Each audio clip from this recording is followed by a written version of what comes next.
ሁን የደረሰን መረጃ አለ። የአማራ ፋኖ ህዝባዊ ድርጅት አፋድ ሁለት አመራሮችን ማገዱን አስታውቋል። አመራሮቹን ያገደበትን ምክንያት በተመለከተና በሌሎች ጉዳዮች ላይ የድርጅቱን አመራሮች መስመር ላይ አግኝቻለሁ። ረዳት ፕሮፌሰር ጌታ አስራደም የአማራ ፋኖ ህዝባዊ ድርጅት አፋድ የፖለቲካ ጉዳዮች ኃላፊ፣ እንደዚሁም ኢንጂነር አሻግሬ ባየ በአማራ ፋኖ ህዝባዊ ድርጅት የጎጃም ጠቅላይ ግዛት እዝ ስራ አስፈጻሚ ኮሚቴ አባል፣ ሁለቱንም መስመር ላይ ይገኛሉ። በጣም ነው ማመሰግነው። በቅድሚያ ኢንጂነር አሻግሬ ባየ እንደው በጉዳዩ ላይ ምንድነው የተፈጠረው? ሁለት የድርጅታችሁን አመራሮች ማገዳችሁን የሚገልጽ መግለጫ ሰጣችኋል። ምንድነው የተፈጠረው?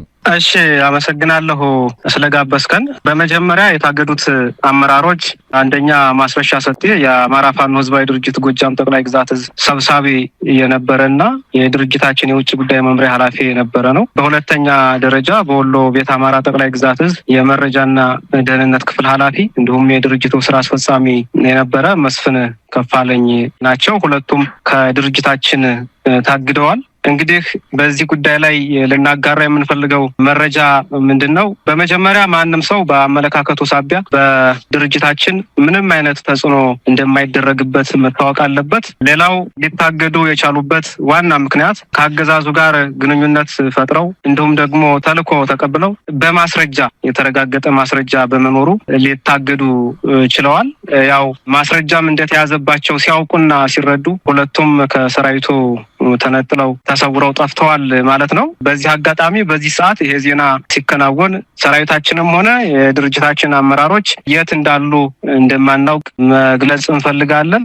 ሌላውን ጉዳይ ግን በሌላ ጊዜ በዝርዝር የምንመጣበት ሆኖ የጎጃም ጠቅላይ ግዛት እዝ ሰብሳቢ የነበረውን ማስረሻ ሰጤን በተመለከተ ከዚህ በፊት ከፍተኛ የሆነ የእዝ ፋይናንስ ያባከነ መሆኑንም ልንገልጽ እንፈልጋለን። ከፍተኛ የሆነ የአሰራር ችግሮችም ኑረው በከፍተኛ ክትትል ሲደረግ እንደነበረ እና ነገሮችንም ደግሞ ለማስተካከል ከፍተኛ ጥረት ስናደርግ የነበረን መሆኑን መግለጽ ነው የምንፈልገው። አመሰግናለሁ። በጣም ነው ማመሰግነው ኢንጂነር አሻግሬ። እንግዲህ ረዳት ፕሮፌሰር ጌታ አስራደ በመግለጫችሁ ላይ የውስጥ ካድሬዎችን በገንዘብና በተለያዩ መደለያዎች በማማለል ትግሉን ለመጥለፍም በተደጋጋሚ ሙከራዎች ተደርገዋል። በዚህም ሂደት ውስብስብ ክስተቶችን በጥበብ በማለፍ አፋድ የአመራር ብቃቱን ለጠላት በተግባር አሳይቶበታል። ሆኖም ከህዝብና አባላት ተደጋጋሚ በቀረቡ አቤቱታዎችና ቅሬታዎች ሳቢያ ሁለት የስራ አስፈጻሚ ኮሚቴ አባላት ለረጅም ጊዜ በጽሞናና በጥንቃቄ ማጣራት ስራና ውይይት ከተደረገ በኋላ የመጨረሻ ውሳኔ መስጠትና ለህዝብ ይፋ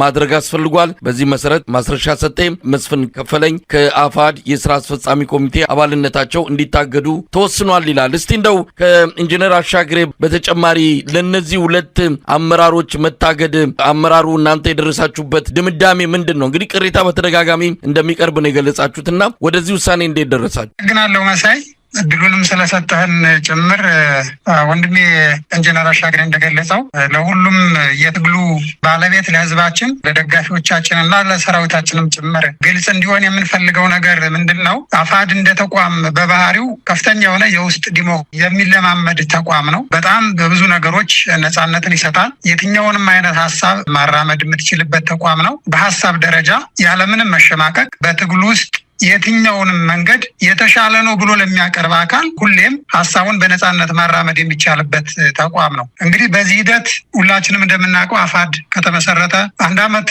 ከ5 ወር ገደማ ሆኖታል። በዚህ ሂደት ውስጥ በርካታ መስዋዕትነትን እየከፈለ ለአማራ በጽኑ መሰረት ላይ የተገነባ ተቋም እንዲሆን ለማድረግ ብዙ ጀግኖችንም ጭምር እየሰዋ ድርጅታችን ከዚህ ደርሷል። በዚህ ሂደት ውስጥ መንገዳችን በጣም ብዙ ፈተናዎችን እየተሞላ ነው የነበረው። አንዳንዴ ምናልባት ደጋፊዎቻችንም ህዝባችንም ጭምር ብዥታ እስከሚገባው ድረስ ውስጥ ላይ የተለያዩ ሀሜቶችን ሲመጡ ድርጅቱ እጅግ በጣም ጥንቃቄ በተሞላበት መንገድ ብዙ ነገሮችን በተጨባጭ ማስረጃ ሂዶ ለማረጋገጥ ጥረት እያደረገ ነው የቆየው። እንግዲህ የዚህ አካል የሆነው አንዱ የድርጅታችን ሁለቱ ስራ አስፈጻሚዎች ካፕቴን ማስረሻ ሰጤና መስፍን ከፈለኝ ትናንትና ህዳር 22 2018 ዓ.ም በተቋማችን እንደወጣው መግለጫ ከዚህ በፊት ሲቀርቡ የነበሩ ጥቆማዎች፣ አቤቱታዎች እና ማስረጃዎችን በጥልቀት ተቋማችን መርምሯል። በዚህም መሰረት በተጨባጭ 1 2 3 ተብሎ የሚጠቀስ በተለይ ደግሞ በድብቅ ከጠላት ጋር የሚደረግ ግንኙነት እንዳለ ማረጋገጥ ተችሏል። ይሄ ደግሞ ትግላችን ይንዳል ሩቅ ዓላማን በአጭር የሚያስቀር በመሆኑ ድርጅታችን በሁለቱም አመራሮች ላይ አስሮ ለመመርመርና እርምጃ ለመውሰድ እየተዘጋጀ ባለበት ሰዓት ሁለቱም አደረጃጀታቸው ጠፍተዋል። በእርግጥ መስፍን ከፈለኝ በተለያየ ምክንያት በጤናና በሌላ ምክንያት ከወጣ ቆየት ብሏል። ካፕቴን ማስረሻ ትናንት እንደተባለው እዙም ጭምር ተሰብስቦ ተወያይቶ ገምግሞ በተጨባጭ ማስረጃ ነገ ወዲያም በታሪክ የምናያቸውን ነገሮች ማስረጃዎችን በእጁ ይዞ ነገር ግን እነዚህ ከጠላት ጋር የተደረጉ ግንኙነቶች በሙሉ ማስረጃ ሲገኙ ያው ከተቋማቸው ሾልከው ወጥተዋል። ምንም እንኳን አሁን ያሉበት ሁኔታ ባናቅም ድርጅቱ ግን ይህንን ነገር በተጨባጭ ማስረጃና ብዙ ነገሮችንም ጭምር የህዝባችንም ስነ ልቦና የታጋዩንም ስነ ልቦናና ዋናው ደግሞ የትግላችን ዓላማ ጭምር ብዥታ በማይከት መንገድ ጥርት አድርጎ ማረጋገጥ በመቻሉ ምክንያት እንዲህ አይነት በሁለቱም ላይ ከድርጅት ስራ አስፈጻሚም ከድርጅት አባልነትም ጭምር እንዲታገዱ የተደረገበት ሁኔታ ነው ያለው። መሳይ እንግዲህ ኢንጂነር አሻግሬ ወደ እርስዎ ልምጣና ይሄን ሁሉ ነገሮች ሲሆኑ በጣም ከባድ ነገር ነው። ከአገዛዙ ጋር ጠላት ብላችሁ እናንተ ፈርጃችሁ እየተዋጋችሁ ካላችሁ ኃይሎች ጋር በድብቅ እየተገናኙ መሆናቸውን ቀደም ሲል መረጃዎች ወጡ ነበር። መስፍን ከፈለኝ እንደዚሁ ከአንድ የአማራ ክልል ባለስልጣን ጋር በስልክ የተለዋወጠው ወደ አደባባይ በቅቶ ብዙ ነገር ሲባል እንደነበረ አስታውሳለሁ። ማስረሻም ሰጤ በተመሳሳይ በዚህ ከሐሜት በዘለለ ብዙ ነገሮች ሲገለጽ እንደነበረ ነው በማስረጃ አስደግፎ መግለጽ የሚቻለው። ለምን ይሄን ያህል ጊዜ ቆያችሁ? በዚህ ምክንያት ዋጋ አልከፈላችሁም ወይ? እንዲህ አይነቱ ነገር ምን አስተምሯችሁ ሳለፈ? እሺ፣ በድጋሜ በጣም አመሰግናለሁ። ያው ትግል ጥንቃቄ ይፈልጋል፣ በጥበብ መራመድን ይፈልጋል። በተለይ ደግሞ የአማራ ትግል ብዙ እጆች የሚገቡበት በከፍተኛ ሁኔታ ብዙ ኃይሎች በትኩረት የሚከታተሉት ትግል በመሆኑ የትጥቅ ትግል ደግሞ በባህሪው ውስብስብ ነገሮችን በጥበብና በትዕግስት ማለፍ ተገቢ በመሆኑ በከፍተኛ ሁኔታ ትኩረት ሰጥተን ጉዳዩን ስንከታተል ቆይተናል ማለት ነው። በዚህ አጋጣሚ መናገር የምፈልገው ከዚህ በፊት መስፍን ከፋለኝ ባደረገው ያልተገባ መርህ አልባ ግንኙነት ድርጅታችንም ሆነ ወሎ ቤት አማራ ጠቅላይ ግዛት እዝ መግለጫ ወጥቶ አግዶ ጉዳዩን ወደፊት ለህዝብም ይፋ እንደሚያደርግ በመግለጫው አሳውቆ ነበር። ነገሮችን ካጣራና ሌሎች እጆች የሚኖሩበት አይኖሩበት የሚለውን በጥልቀት ከገመገመ በኋላ በከፍተኛ ሁኔታ ድርጅታችን በሁለቱ ግለሰቦች ላይ ተጨባጭ የሆነ ማስረጃ በማግኘቱና በማረጋገጡ ከአባልነታቸው ሊያግዳቸው ችለዋል ማለት ነው። ረዳት ፕሮፌሰር ጌታ አስራደ ምናልባት አሁን በዚህ ጉዳይ ላይ በቀጣይ ምን ልንሰማ እንደምንችል እንጠብቃለን። ወዴት ነው ያረፉት? አሁን መረጃዎች እየወጡ ነው የሚገኙት። ሁለቱም ለመንግስት እጃቸውን ሰጥተዋል። በተለይ ካፒቴን ማስረሻ ሰጤ ለመንግስት እጅ ሰጥተዋል የሚል መረጃ በስፋት እየወጣ ይገኛል። ይህ ምን ያህል እናንተ የምታውቁት በማስረጃ የምትገልጹት ነው? እሱን መልሱን ልትሰጠኝ ትችላለን። በሌላ በኩል ወስደዋል የተባሉት መረጃዎች ካሉ እንግዲህ ጥንቃቄ ማድረግ ይገባል። የቅርብ ሰው ነው፣ አጠገባችሁ ያለ ሰው ነው።